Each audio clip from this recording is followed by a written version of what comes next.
Did the Fed just reignite the rally? Today we're going to break it all down with you. And of course, we're going to have some trading with Tim. You guys are going to love it. Let's just get started. I do want to thank our sponsor. That's Coinbase. If you haven't started getting into crypto yet and you're brand new, well, this is a place that you can go. Jump over to Coinbase.com. Future of money is here. You can do this as a business or as an individual. As a business, there's a few days to get it set up. As an individual, you can be trading almost immediately. And of course, get into a lot of the activity that is happening in the crypto space right now. Guys, we are setting up for a big run, and we're going to tell you all about that today. Joining me, of course, is Mr. Tim Warren, coming in from Tim Warren Trades over on YouTube. Check his channel out right here. You guys can get it in there. I've got a $10,000 portfolio that you're featuring here still. And then this new 4 days ago, the 10,000 to buy now. So interesting times right now as we start to lean in. A couple of points I want to lead off with here, Tim, is this right here. Shorts got a little, or I should say, never short a dull market, because that equals getting wrecked. So now another 150 mil there in terms of crypto liquidation. So there we go. This is crazy, these times right now of how the market is playing out. With gold, we'll talk about gold, but Bitcoin especially starting to come off, mostly because of the Fed news. If you look at Eleanor Terrett, she reported, this of course is Governor Waller, talking about them announcing a central bank proposal, which is a new skinny master account. This is a big deal because this starts to benefit a lot of these pseudo banks that could come into this. This includes Custodia, Kraken, Ripple, Anchorage, all of which have applied this year. You also have Chainlink as an oracle that could benefit from this. So all of this happening, very bullish for Bitcoin. And then Bitcoin starts its move with this right here, and that is a liquidation of 6.3%. And as we were talking pre-show, April 15th, 2013 was the last time we saw gold take this big a dump. Actually, it was like 9% on that day. So what does this mean to Bitcoin right now, Tim, if you look at the charts? Yeah, I mean, what's undeniable, if you go back and look at the trajectory of what Bitcoin and gold do, people love to talk about the historical precedents. You don't even have to go that far. Just look at how we've been performing this bull market so far. Every single time that gold is running, Bitcoin is either falling or trading sideways. And every single time that Bitcoin is running, gold is falling or trading sideways. So when you look at those charts, and I'm sure we're going to look at them here on the show, gold was dramatically, crazy overbought. Today, I'm getting a sell signal on the daily chart for gold, as we're probably a day or two away from getting a buy signal on Bitcoin. But it looks like we're already watching big bearish candle on gold, big bullish candle on Bitcoin. Does that mean the bottom's in? We'll have to wait and see. I can't confirm that just yet, but this is a very damning piece of evidence to suggest the answer probably is yes. Okay, so with gold as where it is right now, this is a 6.3 drop as we're recording this today. Is this the end of gold's run? Do you think we retrace back down below 4K, which is where some analysts have kind of pointed to, and then hold at that position with everything that's happening globally? Because you've got China trying to rebase on gold. You've got the EU threatening that they are looking at alternative assets, the only other tier one asset being gold outside the dollar. Do you think this is it for the gold bugs? No, I don't think so. But I would also say, like, even during the last couple of weeks and last month and two, I wouldn't say it was the end for Bitcoin either, as gold took off since August and Bitcoin's pretty much been falling since August. That doesn't mean Bitcoin's dead and gone. It means it was time for Bitcoin to correct and it was time for gold to take off. We're about to shift back into a moment where it's time for Bitcoin to take off and it's time for gold to rest. I do think we will probably see gold drop below $4,000 an ounce. But does that mean we're going to see a massive crash and the top is in for the whole bull market?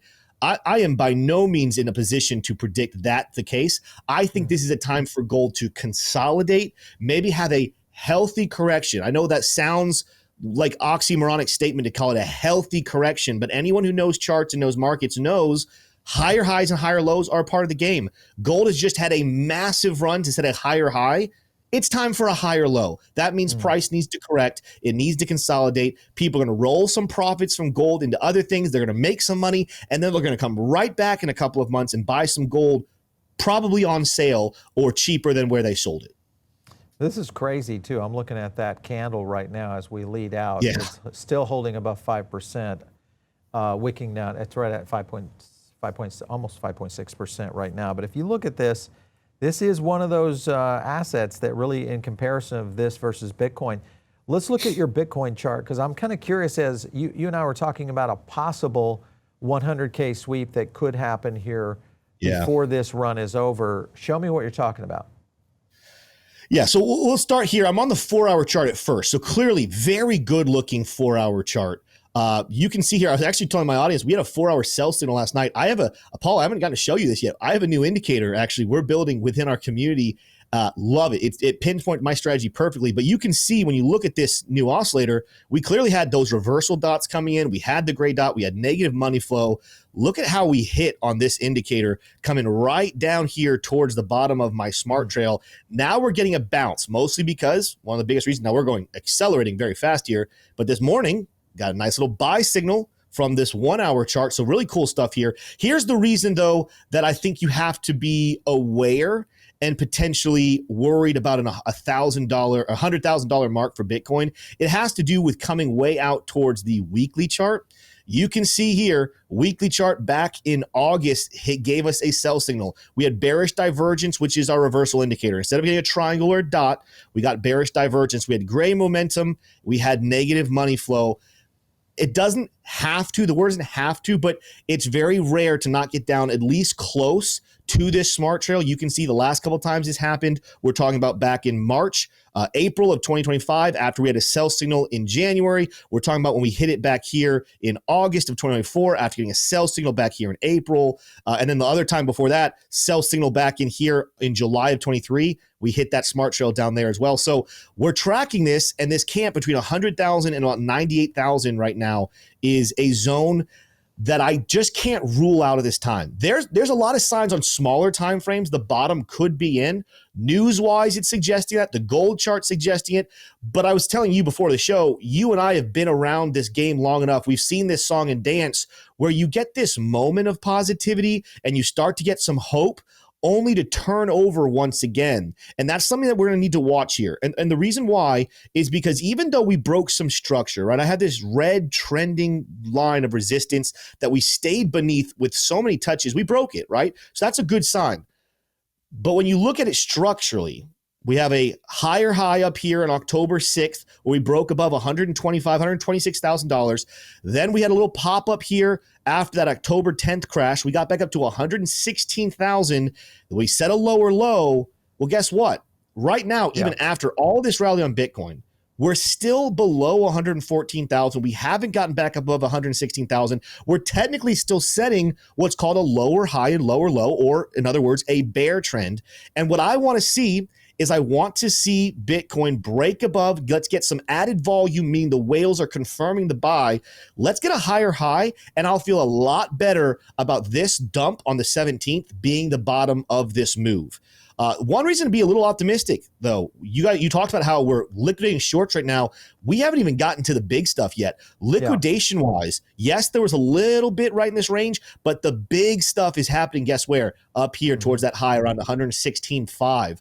Can we keep the snowball rolling? Can we make that push? Can we take out those liquidations? We probably have some form of a pullback, but a higher low comes in. I feel a lot better after that chunk is taken out about a potential move towards new highs. But again, we haven't done it yet. And as long as this weekly chart is not giving me a buy signal just yet, this weekly chart right here, you can see there's nothing in here telling me we're time to buy on the weekly. Until I see that, I'm a little skeptical. Good news, though. This is what I'm looking at here. Good news is on the daily chart, if it loads for us, we do have the reversals in play. We have the bullish divergence. We do have the green dot. That money flow you can see is turning over. We could be a day or two away from that money flow saying, you know what, now we're positive, and all of a sudden we're flowing back to the upside. That could be the momentum we need to confirm it. But I'm going to wait a couple days before I say it with my chest that the bottom is in for certain.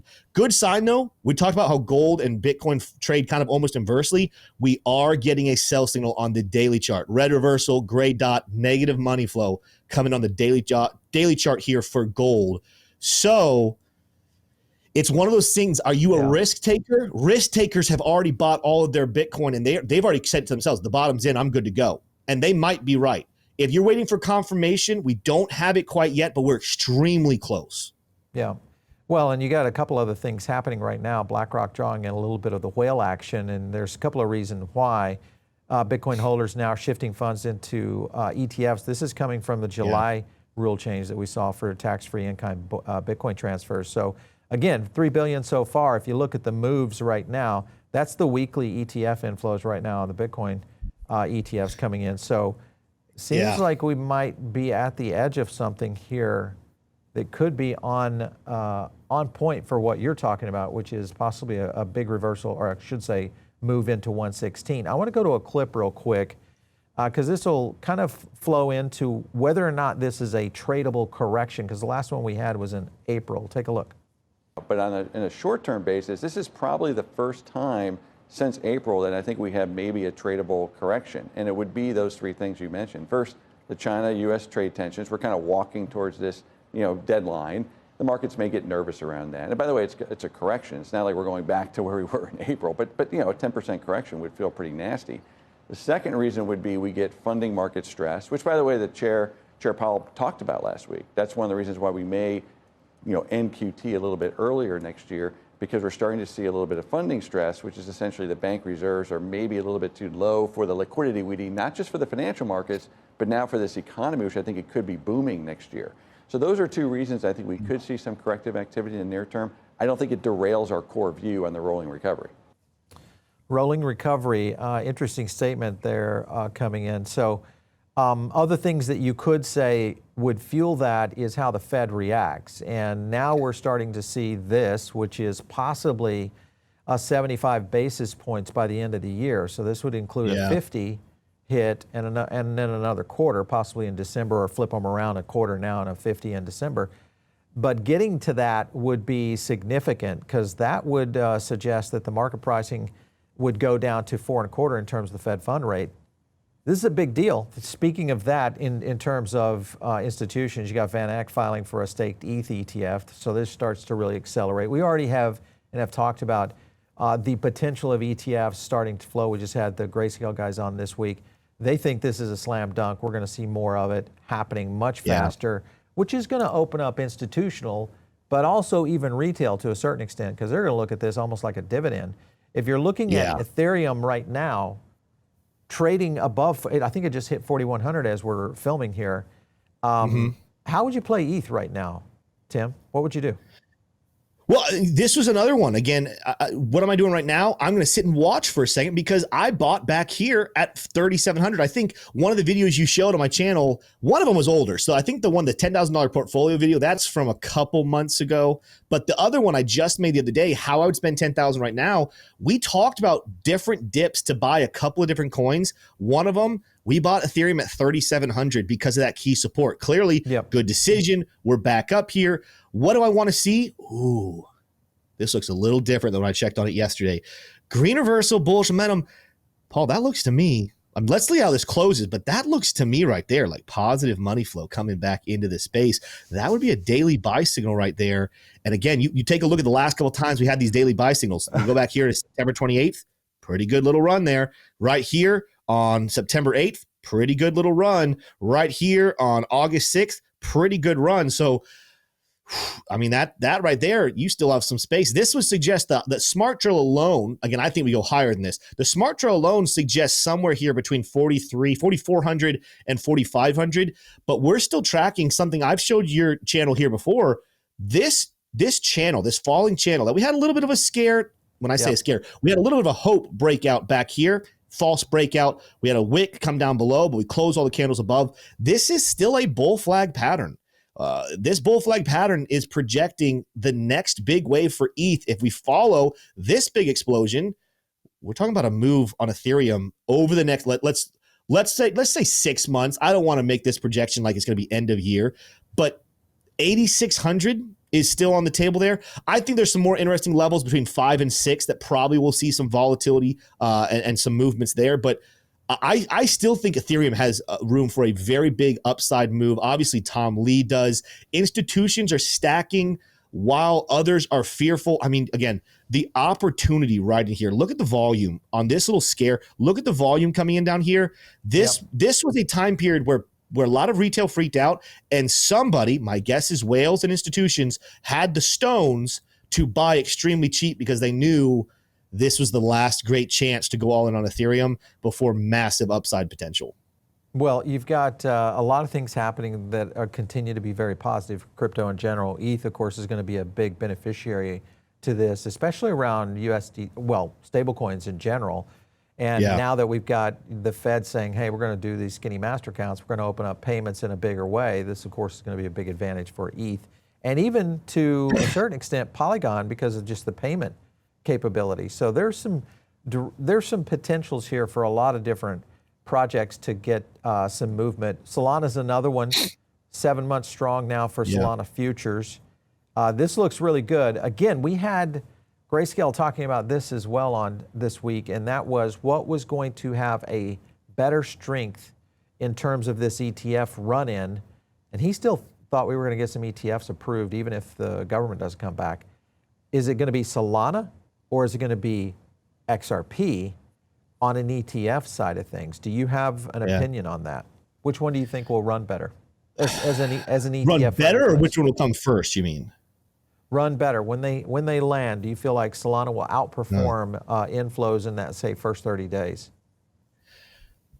That's a good question. You know, I'm going to give kind of an answer that doesn't really give the fullness, but when I have conversations with people, Paul, about crypto, that these are outsiders. So like, obviously we talk crypto every single day on my channel. You talk crypto every single day on your channel. We understand the crypto lingo, but I'm talking about people that are not really in the crypto community, but they start talking about it.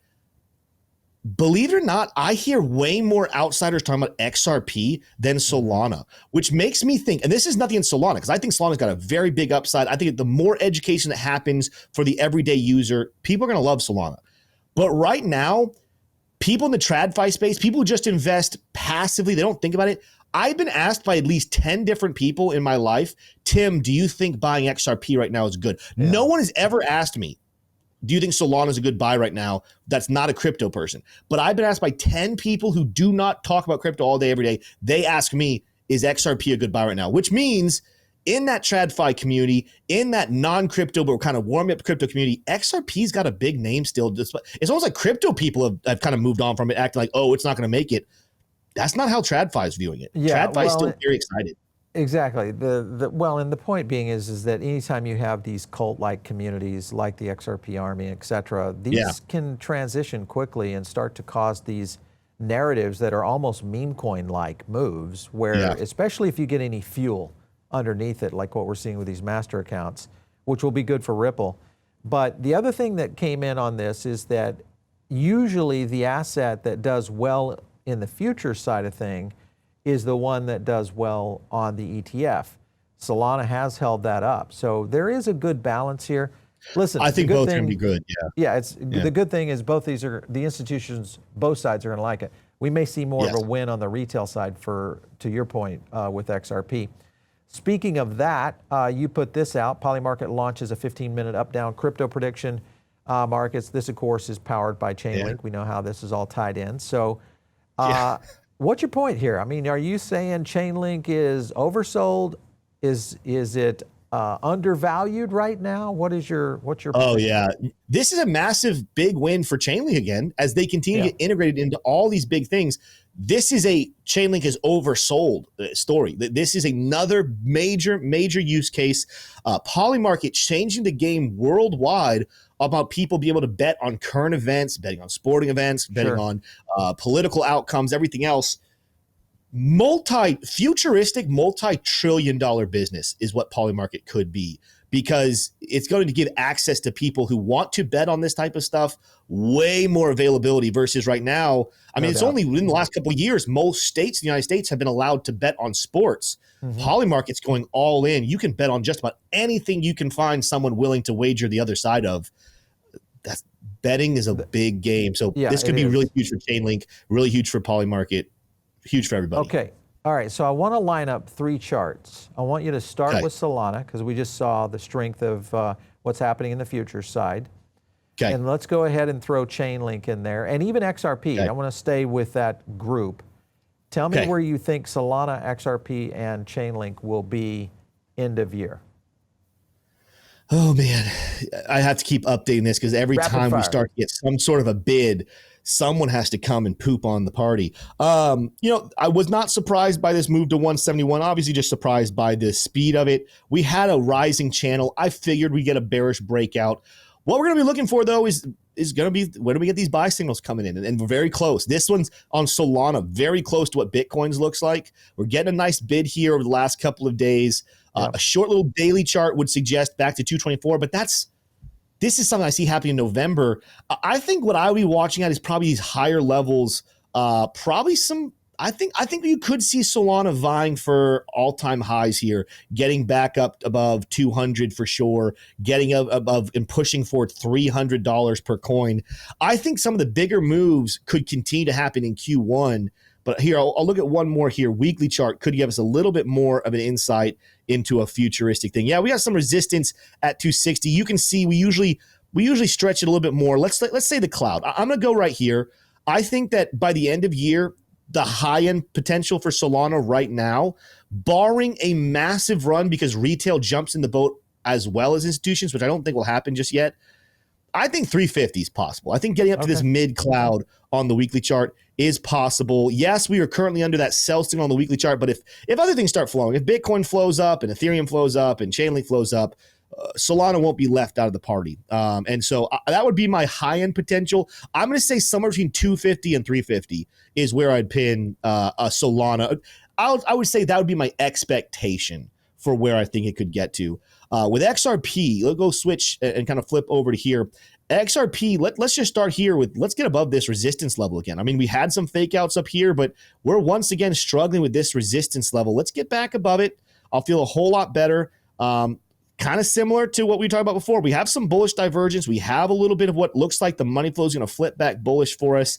That's only going to be good enough on the daily chart to let me feel somewhere around this mark, 283, 284. I'll go with that weekly chart as well. I think the weekly chart is going to give us probably a good indication between the weekly smart trail and the mid-level. Let's say XRP end of year, somewhere between 350 and 450 is Gotcha. Where I would say I think that's reasonable. It's impossible to guarantee, but I think that's a reasonable expectation.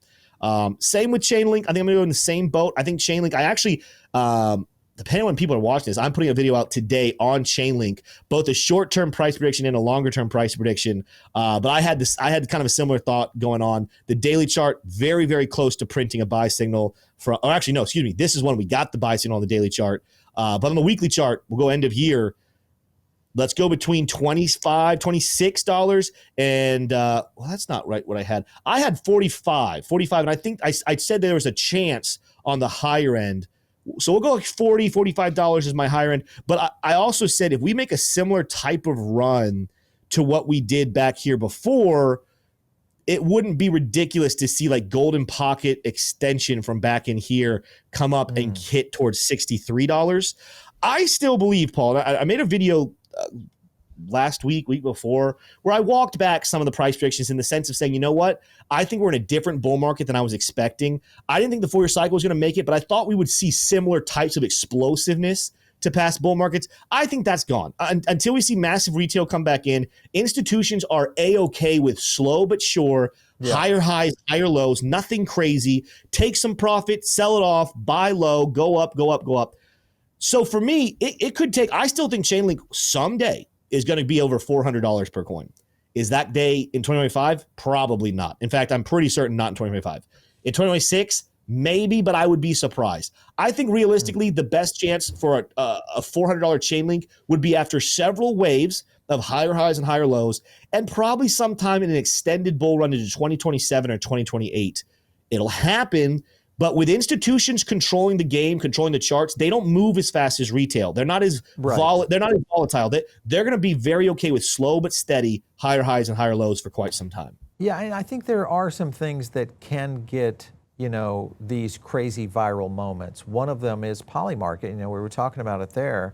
But if you look at just this right here, when you look at Polymarket, when it wins big, Ethereum wins big because Polygon, of course, riding in there on Ethereum. This, though, was a little bit of tension between the Polygon team and the ETH team, including Vitalik, talking about, but when Polygon itself is not Ethereum, it's kind of mind-boggling that they're not getting kind of the cred that's due for them. I want to go to a couple of clips, and then I want to get your opinion on Polygon, because this has been a token that has been really repressed. And of course, the transition's all been done over on Coinbase.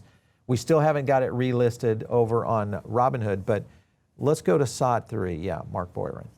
The key here, and we can see it from the growth in this chart, is payment provider volume in general, and Polygon continues to increase like very meaningfully, 49% like quarter over quarter growth, very, very significant. Obviously, a lot of payments and financial applications that are using it. I think there's quite a few more. All right, so you saw the slide there. That goes back into the payments infrastructure and how fast that growth was, and it ties into what the Fed is doing around trying to make this a more crypto-friendly payment architecture. I want to go to this next clip because this gets into what's coming next for Polygon. Take a look. There's going to be a few additional payment providers that we're going to see coming online that I think are going to be really, really important. A few announcements around chains coming to the ag layer. Is there any alpha you could share on that front? We'll see an announcement in the next month around one of the biggest financial institutions in the world that are working with one of their teams on launching a chain on the ag layer. I think that's the most that I can say about that since it's not public yet, but we'll let everybody know that the ag layer's growth is very real, and a lot of assets will be coming to the ag layer as a result of that. One of the key reasons why they're coming to the ag layer is they want the interoperability, right? And we're actually working very, very closely with the team on making that happen. So we're excited about that launch. All right, so that's Marc Boiron, who's been on our show. He's a senior exec over at the Polygon Lab side. This could be a big deal if we get a major bank that starts to look at this, especially within the ag layer, because this starts to change things for Polygon. I think the question is what do the charts show us, Tim? Are we finally coming off the ground or not? The charts just show that people don't want to hold on to this token. I mean, it's very interesting because you're right. Like, there's so much about Polygon from a fundamental standpoint that's like, man, this should take off. But look at this chart. I mean, there are very few cryptocurrencies that have a chart like this where we have been nonstop. And actually, that's not a good representation there. It's been nonstop lower highs and lower lows since December 21, right? We have not put in a single higher high yet. And while technically we put in a higher low back here, we've really, for the most part, just been putting in these lower lows at the same time, this whole period of time, at least dating back here to July of 2023. What does this mean? It means even with all the use case that Poly market has overall, people just don't want to hold the token. The fundamentals need to keep being bullish, but people need to decide, you know what? Polygon, formerly known as Matic, should I hold this in my wallet or not? If people don't want to hold, if there's constantly buying and selling, but no one wants to hold it, it's really easy for the price just to stabilize. And like, is this the new norm? Like, is Polygon just going to do this? Is it going to be one of the most utilized cryptos in the world, but is it effectively a stable coin because price just fluctuates between 15 cents and 27 cents per coin because it's constantly transitioning buy, sell, buy, sell, buy, sell. But there's no long-term holders. There's not an overwhelming amount of buyers to sellers. That's what you need to see. Fundamentally on the charts, there's two philosophies here. We got a coin with great fundamentals that is dramatically low. Are you a risk taker? Risk takers look at this and say, you know what? There's like almost no downside at this point. We've bottomed out and there's only upside from here. But I think the traditional investor might look at this and say, they just can't catch a break. Like, this just is not a coin that screams at me that I'm going to make money on it holding long term. I just think that the relationship with what's happening with Poly market is going to benefit them, much like what staking does for ETH. You know, the question is, does it get a breakout? You know, and will we see it happen? Is the real question. Yeah. So let's jump over to Arbitrum. Now, the reason I've got this chart up, this is the number of assets right now that are tokenized on Robinhood. Okay, now this happened in Europe. 493 assets. I'll see if I can scan down here to show you guys the efficiency of what this looks like right here. It was $130 to cost? Yeah, price to Robinhood. In terms of what the operating costs are to do these kinds of tokenizations. So this is going to happen in the United States soon. Arbitrum has been the chain selected for this. When you look at the Arbitrum chart, how would you play this one out, Tim? Yeah, hasn't been around as long as Polygon, so you can't give it the same kind of crap that you give Polygon, but it's not a great looking chart either. I'll tell you this: Base, which is not even a crypto, has stolen all the thunder from these layer twos. Like the only good layer two on Ethereum price wise would be Base because of how much it's using, and it's not a coin. It's a stock because you can buy it through Coinbase. But I will say there's a little bit of a bid here. This is a pretty clean falling channel overall. If you catch a nice bid to the upside, we should see a big breakout. If I can grab this tool correctly, there we go. We should see a big breakout to the upside. Once we break this yellow line, we could skyrocket here back up towards $2 here. So let's get some positive momentum. Let's break that resistance. What are we seeing right now on the charts? Weekly chart, very close. I mean, rounding oscillator right there. You can see there clearly was a nice sell signal up top on the weekly chart. Would have been a great time to sell during this pullback. But I'm going to assume this is one. The daily chart probably is, okay, not quite a buy, very close to being a buy right there. Keep an eye on a nice little trade opportunity here, at least back up here towards 41 cents. If that weekly chart catches a bid, now all of a sudden we're running back up toward resistance at 61.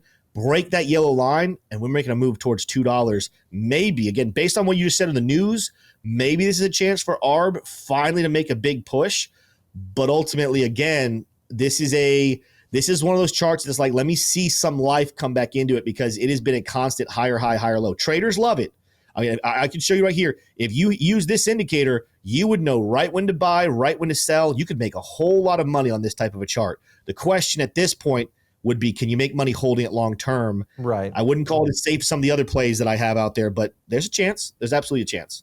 Yeah, well, I mean, and that's the other thing. If we get into these markets, the real question is how do you play 2026? We're going to be doing a show on that later in the year of strategies to set up for whether it's tax loss harvesting, setting up some of the assets long-term holding into 2026. So you guys make sure and subscribe for that one. Do that right now. Hit the subscribe button. Of course, get over to Tim's channel and thank him for coming on the show. Weekly, we love to have you as a trader. Tim, thanks so much for coming in today. We appreciate it. Absolutely. Thanks for having me, Paul.